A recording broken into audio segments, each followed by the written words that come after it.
Les transferts ici en France, on va voir ce qui va se passer. Il y a beaucoup de noms qui agitent une nouvelle fois le mercato, mais pas seulement. Et regardez l'actualité aujourd'hui avec plusieurs visages. Il y a du Aubameyang, il y a du Darwin Núñez, il y a du Bernardo Silva, le duo Mbappé-Neymar, Cristiano Ronaldo. Vous l'aurez compris, c'est un hot day, un jour très très chaud dans la presse nationale et internationale. Le temps pour moi de vous rappeler que ce week-end, ce samedi, on est avec toute l'équipe de Free Ligue 1 sur un championnat de France haletant et nous serons à Marseille pour le OM Nantes. Vous le voyez, avec Rio Mavuba, avec Juliane Palmieri, avec Aurore Thibault et avec vous, grâce aux copains de Free Ligue 1. On est en mode communauté, vous le savez, coup d'envoi 19h45. Samedi, 19h45, et je compte sur vous. On va ouvrir tout de suite avec un premier visage. Il est assez triste, vous le savez. C'est ce fameux procès à l'encontre de Benjamin Mendy, le défenseur international tricolore de Manchester City. Procès qui a repris hier en Angleterre et Benjamin Mendy qui a été présenté par le procureur comme un prédateur. Regardez, c'est à la une de toute la presse anglaise, à la une du Sun, à la une du Métro, et ce terme, vous le voyez, de prédateur sexuel qui a été repris absolument partout. Ce matin, dans les colonnes de l'équipe, notre quotidien national tricolore, avec ce terme de prédateur qui a été repris entre guillemets, et les vulnérables, vous le voyez, le visage fermé de Benjamin Mendy, cette maison où se serait passé l'ensemble de ces faits dénoncés par le procureur. C'est un dossier qui va prendre encore du temps, c'est haletant bien évidemment, et toute la presse britannique est attachée au visage de Benjamin Mendy. Regardez également à la une du Daily Star, ici est toujours ce terme-là de prédateur. Pas seulement en Angleterre, on en vient aux sportifs avec beaucoup de choses. Là, une nouvelle fois, vous l'avez vu avec les visages présentés à la une. Il y a du Darwin Núñez, la valeur forte aujourd'hui de Liverpool, de Jürgen Klopp, avec ce madness, le petit jeu de mots à l'anglaise, normalement des S à la fin. On a mis ce Z de Núñez, exclu avec Liverpool qui laisse traîner des points. Match nul de Liverpool face à Crystal Palace, la formation de Patrick Vieira, un but partout, et Núñez exclu. On va y revenir, vous allez le voir. Et puis ici, regardez, surfboard avec le père Haaland en mode alerte à Malibu. Il a pris quelques jours, vous le savez, de repos. On avait le temps d'aller notamment du côté de Marbella. On pense à ses vacances. Pourquoi? Parce que Manchester City va bien, alors que les adversaires, et notamment le voisin Manchester United, est en difficulté. Les stars de United demandent des renforts. Oui, le groupe demande des renforts. C'est vous dire si la situation est compliquée. On va venir sur cette rivalité. Regardez toujours cette presse britannique avec ses visages entre City et United, et notamment ce SOS, Save Our Season. Il faut sauver notre saison. Avec Cristiano Ronaldo, impuissant, vous le savez, va-t-il rester? Là aussi, on nous dit qu'une partie du vestiaire aimerait le voir sortir. Quelle sera la décision de Ten Hag, le coach de United?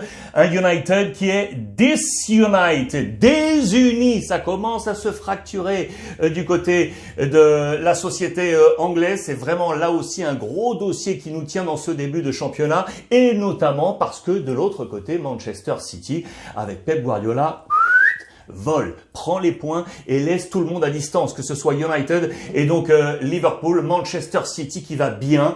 Regardez les presses intérieures avec donc l'élan, ça plane pour Pep Guardiola, plein d'éléments. On va trouver la valeur sûre de Haaland, on va trouver la formule pour avoir un Haaland à 100%, vous l'aurez compris. On est en train de travailler également avec la jeunesse. Je pense notamment à tous les jeunes qui sont dans les plans B, C, l'académie de Manchester City, que regarde attentivement Pep Guardiola. On est en train de travailler avec toutes les squads pour amener le maximum de jus. Pourquoi? Parce qu'on a un plan par rapport à la Coupe du Monde. Vous le savez, la saison va être scindée en deux avec l'avant et l'après. Il va y avoir un trou là. Et Pep Guardiola veut emmagasiner le maximum de points possible pour quasiment s'assurer le titre de champion avant la Coupe du Monde et avant cette phase retour. Ce qui est sûr, c'est qu'il est déjà allé chercher un nouveau renfort. C'est lui, les amis. C'est un Espagnol. Sergio Gomez, latéral gauche, qui joue à Anderlecht en Belgique. On a déboursé 11 millions d'euros. Il arrive à Manchester City. C'est quelqu'un qui est né à Badalone, dans la Catalogne, en Catalogne. Il est passé par le Barça B, il est passé par l'Espagnol de Barcelone, passé également par le Borussia Dortmund avant de filer en Belgique à Anderlecht. Et voilà, Manchester City qu'il a happé pour le poste de latéral gauche. Vous le savez, donc la jeunesse compte à City. Pour preuve, regardez, lors du travail estival, les joueurs qui n'avaient pas pu forcément faire l'intégralité de la tournée, je pense notamment à Stones, je pense à Foden, je pense à Gundogan, eh bien ces trois hommes, au lieu de rester dans leur coin, ils sont allés s'entraîner avec les jeunes pour qu'il y ait une émulation. Regardez, c'est justement le coach de l'équipe B qui est ici, l'ami Brian Barry Murphy, qui en est ravi. Voilà la connexion avec Pep Guardiola. Ça marche du côté de Manchester City. Conclusion, City est là, 2 journées, 6 points. Et regardez Manchester United, les amis. Regardez Manchester United. On est là avec le 0 pointé. La distance déjà après 2 journées. La position également de Liverpool. On va en reparler. La position de Arsenal, Brentford qui est 3e, Tottenham qui est ici, Chelsea dans cette position. Et donc Liverpool avec Nunez qui a été exclu, Darwin Nunez qui est ici. On a énormément parlé de l'arbitrage. Vous le savez, ce week-end du côté dans l'Angleterre. Pas seulement concernant ce match, on va y revenir, vous l'aurez compris, parce que ça a été l'une des images fortes également à la une du Times. Tenez, je vous fais une petite parenthèse ici. Ça, c'est très intéressant. Je parlais de Manchester United. On nous dit dans les colonnes du Times qu'il ne faut pas tout jeter. Il ne faut pas tout jeter à la poubelle du côté de Manchester United. Et il faut notamment attendre un petit peu avant de se permettre un quelconque jugement sur les recrues. Et on pense notamment à cet homme-là, Lisandro Martinez, le défenseur central qui est arrivé cet été-là à United, et on l'a notamment un peu taillé, entre guillemets, sur sa taille. Il fait 1m75. Mais regardez nos confrères du Times qui ont fait une comparaison avec d'autres illustres défenseurs centraux, Carles Puyol, Cannavaro, Maldini, Ben White qui est également ici pour montrer qu'il est dans les temps, en tout cas en taille, l'ami Lisandro Martinez, et qu'il ne faut pas faire de comparaison trop hâtive. Il faut attendre, on a confiance du côté des observateurs de Manchester United. Voilà pour cette petite parenthèse. Je vous parlais d'arbitrage, bien entendu qu'il faut parler de ça. L'affrontement qu'il y a eu entre Thomas Tuchel et Antonio Conte dans ce nul entre Chelsea et Tottenham, 2 buts partout. Un homme au milieu de tout ça, c'était Anthony Taylor. L'arbitre de ce match, qui est une figure emblématique, eh bien, je peux vous dire que là, il est au centre de toutes les critiques. Il y a eu des plaintes multiples, des manifestes de la part des supporters de Chelsea. On a énuméré là toutes les dernières phases, tous les derniers matchs où Taylor avait été l'arbitre, Anthony Taylor qui avait été l'arbitre de match de Chelsea, où des décisions siennes n'ont pas été en faveur de Chelsea. Thomas Tuchel s'en est offusqué. Il a été très véhément, vous le savez, la fédération anglaise est en train d'enquêter sur lui, et il y a également un œil visé sur Anthony Taylor, l'arbitre de ce match. Ça, c'est une grosse polémique. Regardez, double page, vous le voyez dans les colonnes du Times. On parlait de recrutement du côté de Manchester City, recrutement également à Chelsea, avec un petit ailier là, Gordon, qui arrive d'Everton. Attention à lui, cela peut fonctionner. C'est une nouvelle jeunesse qui arrive dans les rangs d'Antonio Conte. C'est un joueur très intéressant, Anthony Gordon, affaire à suivre du côté de Chelsea, la venue de Everton. Chelsea, dans ce plan offensif anglaise, si on reste sur les Anglais, vous l'aurez compris, Daily Telegraph, on le veut. On veut aller le chercher. Il est ici dans le viseur. Mais du côté de la presse catalane, avec Sport, on nous rappelle une nouvelle fois que Oba no quiere irse. Il ne veut pas partir. Il veut rester dans les plans de Xavi. Je vous en ai parlé hier. Xavi qui veut conserver... Il aimerait bien conserver les deux. Les deux, c'est Oba et Memphis Depay. Le Barça a besoin de sous et on compte vendre l'un des deux, voire les deux, si c'est très très lourd. Mais Oba dit je veux rester et Xavi veut le garder. À voir quelle sera la suite des affaires en attendant. Lui, il est bankable et le marché anglais veut aller le chercher. La transition est toute faite avec le Barça et le marché anglais. C'est Bernardo Silva. Je vous l'ai montré en visage à la une. Mais attention, si je vous ai dit hier que le Barça allait tenter son dernier assaut, eh bien on nous dit aujourd'hui à la une du Mundo Deportivo, on voudrait 100 millions d'euros. 100 millions d'euros. C'est dire si ça va être compliqué pour le Barça aujourd'hui. Regardez, c'est rappelé dans les colonnes de Sport. Ce dossier prend un petit coup de frein du côté du Barça. La liaison avec l'Angleterre et le Barça, c'est également pour Serginho Dest, le latéral que viserait, regardez, Manchester United. Ça serait intéressant ça pour le Barça, porte de sortie pour avoir des liquidités et aller chercher un peu de monde côté Barça. Quelle sera la sortie éventuelle également de Samuel Umtiti? On attend, il reste 15 jours, on cherche une solution pour le Barça. En marge, là aussi une petite parenthèse, vous le savez, on est avec les noms du futur Ballon d'Or, également du futur Golden Boy, le meilleur jeune. Le dernier, il était catalan, c'est le petit Pedri en 2021 et ils sont 1, 2, 3, 4, 5, 6 sur la liste des possibles Golden Boy du Barça. Pedri, Gavi, Araujo, Baldé, Nico et Ansu Fati. Mais on nous rappelle dans les colonnes de sport que le favori, c'est le madrilène Camavinga, vainqueur de cette Ligue des Champions. Affaire à suivre dans cette élection. Barça toujours, les amis, avec là aussi toujours cette liaison anglaise, c'est De Jong. On est toujours dans cet ultimatum, une guerre des nerfs entre le Barça et De Jong pour sa sortie. Là, on est vraiment dans l'indécision totale et on nous dit que Chelsea est toujours là. Bien évidemment, Chelsea qui semble être un acteur très intéressant pour le Barça dans cette dernière ligne droite du mercato. On cherche côté Barça, vous le savez, ce milieu de terrain, on parlait de Bernardo Silva, il nous faut quelqu'un pour épauler Busquets. C'est l'édito du jour. El recambio de Busquets puede llegar en enero. Le renouvellement du poste de Busquets pourrait arriver non pas cet été, mais éventuellement, si on n'arrive pas à trouver tout de suite avec le problème de la masse salariale, peut-être à l'hiver prochain dans la deuxième vague de mercato. Affaire à suivre. Sur les sorties, il y a également Memphis Depay. Je vous rappelle l'article sur Oba. Mais ici, Memphis Depay, avec cette connexion avec la Juventus de Turin, on nous dit qu'il pourrait partir à coût zéro, et que le Barça récupérerait éventuellement lors d'un prochain transfert, prochaine vente, s'il sortait à terme de la Juventus de Turin. Mais vraisemblablement, c'est la piste la plus chaude, la plus probable du côté de la Juventus qui semble avoir écarté le retour de Morata. Vous allez voir pourquoi, parce que Morata est en train de cartonner à l'Atlético Madrid. Le Barça avec ce problème de latéraux, je vous en ai parlé hier, à gauche comme à droite. Là, on nous fixe deux hommes. On serait sur une dernière ligne droite également. On parlait de l'accointance avec Chelsea, Marcos Alonso. Cela devrait se faire pour 8 millions d'euros. Et de l'autre côté, à droite,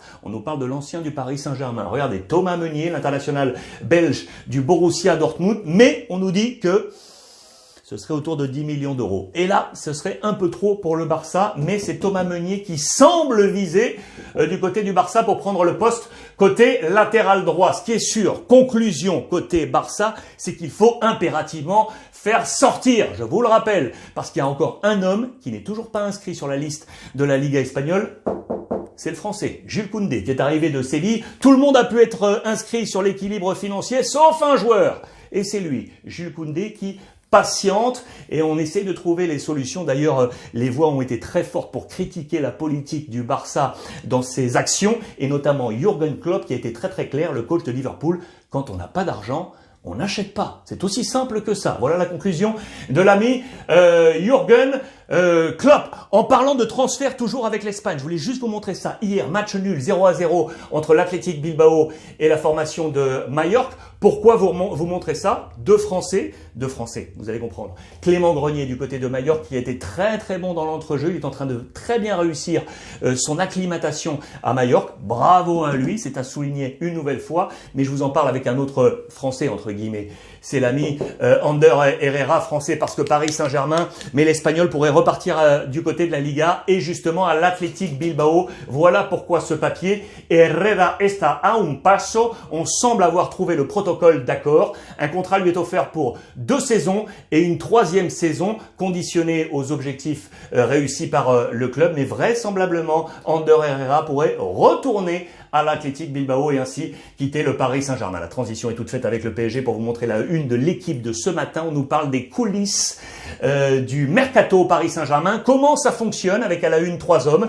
Le président Nasser El Khelaifi, l'homme fort aujourd'hui de ce sportif et de cette manipulation, c'est Luis Campos et bien évidemment Christophe Galtier, le coach. Je vous ai mis également le visage d'Antero Henrique, l'ancien directeur sportif, mais qui est resté actif pour le Paris Saint-Germain et notamment depuis le Qatar. Et on nous parle justement en page intérieure de ce trio bien rodé, vous l'aurez compris, entre Antero, Nasser et Luis Campos. On nous parle très sincèrement d'une position de médiateur entre les deux hommes, vous l'aurez compris, mais les deux hommes ont leur cahier des charges, ils s'entendent à la perfection et on nous parle d'Henrique, le multicarte, beaucoup de choses pour lui et notamment à la recherche de partenaires avec des clubs satellites, comme ce qu'a fait Manchester City, qui a, vous le savez, qui compte bon nombre de clubs satellites. Pourquoi pas le Paris Saint-Germain allait avoir ce même travail. Très bon papier, double page dans les colonnes de l'équipe. Le PSG, évidemment, avec la relation. Ça aussi, on en a parlé depuis le match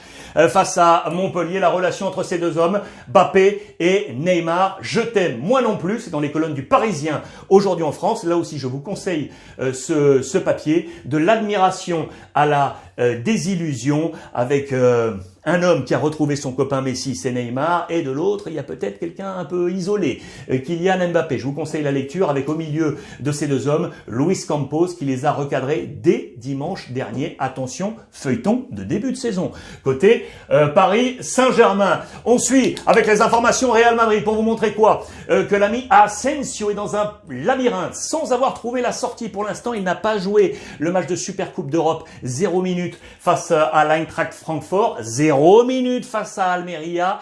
Quel sera son avenir? 15 jours pour éventuellement sortir du Real Madrid. Lui devrait rester. Nacho, lui qui est un emblématique, ça fait 21 ans maintenant qu'il est la date de son arrivée au Real Madrid. Si Ancelotti compte bien évidemment sur des hommes forts, là, des Golgoth, avec notamment Rudiger, qui est un concurrent direct à l'ami Nacho, le message lui aurait été passé. Tu es dans la bagarre, on compte sur toi et on va compter sur toi. Nacho devrait rester au Real Madrid. Carlo Ancelotti qui est en train de réaliser des chiffres absolument incroyables avec cette victoire en ouverture du championnat. 177 matchs, vous le voyez, au Real Madrid pour 73,44% de victoire. Il n'y a pas mieux dans l'histoire des entraîneurs du Real Madrid. Vous le voyez ici, Zidane est à la 3e position, Mourinho 2e position.